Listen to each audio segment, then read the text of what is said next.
Hi வணக்கம். இன்னைக்கு பார்த்தீங்கன்னா அயனார் துணை சீரியல் இன்னைக்கான எபிசோடு தாங்க பார்க்க போகிறோம். அதுக்கு முன்னாடி என்னோட சேனலை சப்ஸ்கிரைப் பண்ணி வச்சுக்கோங்க.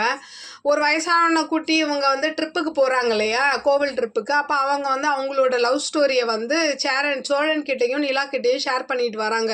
எப்படி மேரேஜ் பண்ணோம், எங்கள் லைஃப்பில் என்னெல்லாம் நடந்தது அப்படின்னு சொல்லிட்டு இவ்வளோலாம் கஷ்டப்பட்டு நாங்கள் இன்றைக்கி சக்ஸஸாக இருக்கோம். இப்போவும் எங்கள் 2 பேருக்கு லவ் குறையாமல் இன்னும் அதிகமாக தான் இருக்குது அப்படின்ற மாதிரி சொல்லும் போது நிலாவே ஆச்சரியப்படுறாங்க.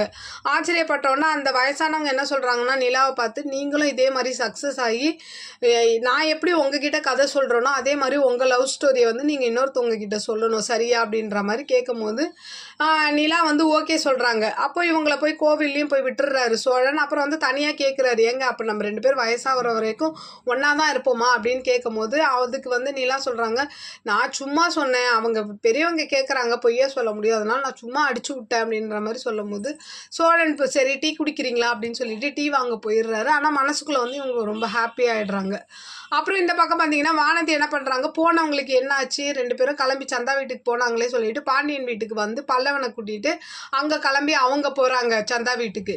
இந்த பக்கம் பார்த்தீங்கன்னா நிலாக்கும் சோழனுக்கும் ஒரு மாதிரி பிடிச்சிருக்கு போல். அதனால் அவங்க வந்து சொல்கிறாங்க, நீங்கள் வந்து என்னை வந்து ஏங்க வாங்க போங்கலாம் கூப்பிடாதீங்க, நிலான்னு பேர் வச்சு கூப்பிடுங்க அப்படின்னு சொன்னோன்னா இவர் நிலான்னு 1008 நிலா போடுவார். அதில் அவங்க கடுப்பாயிடுவாங்க. ஒரு தேவைக்கு நிலான்னு கூப்பிடுங்க, சும்மா நிலான்னு கூப்பிடாதீங்க அப்படின்னு இந்த பக்கம் சொல்லிட்டு இருக்கும் போது அப்படியே சேரனை பாண்டியனையும் காமிக்கிறாங்க.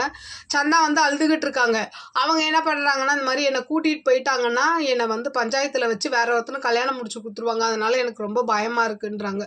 அப்போது பாண்டியன் என்ன சொல்கிறான், அப்போ இங்கேருந்து நீங்கள் கிளம்பிடுங்க, வரவங்களை நாங்கள் பார்த்துக்குறோன்ற மாதிரி பாண்டியனும் சேரனும் சொல்லுவாங்க. இவங்க 2 பேரும் அனிஷும் சந்தாவும் இந்த பக்கம் கிளம்பி போகிறாங்க. அவங்க என்ன பண்ணுறாங்கன்னா சந்தாவையும் அனிஷி தேடி ஒரு கும்பல் ஆட்டோவில் வந்துக்கிட்டு இருக்கு. ஒரு பக்கம் பார்த்தீங்கன்னா பல்லவனும் வானத்தையும் சந்தா வீட்டுக்கு வராங்க. பார்க்கலாம் நாளைக்கு என்ன நடக்குது. ரொம்ப பரபரப்பாக போயிட்டுருக்கு எபிசோடு. நாளைக்கு வந்து அவங்க சந்தாவை பிடிச்சிருவாங்களா, இல்லை சேரன் வந்து சந்தாவை கல்யாணம் பண்ணிடுவாரா? உங்களோட கருத்துக்களை என்னோட கமெண்ட் பாக்ஸில் சொல்லுங்கள். என்னோட சேனல் பிடிச்சிருந்தா லைக் பண்ணுங்கள், ஷேர் பண்ணுங்கள், கமெண்ட் பண்ணுங்கள். என்னோட சேனலை சப்ஸ்கிரைப் பண்ணி சப்போர்ட் பண்ணுங்கள். நன்றி, வணக்கம், பாய்.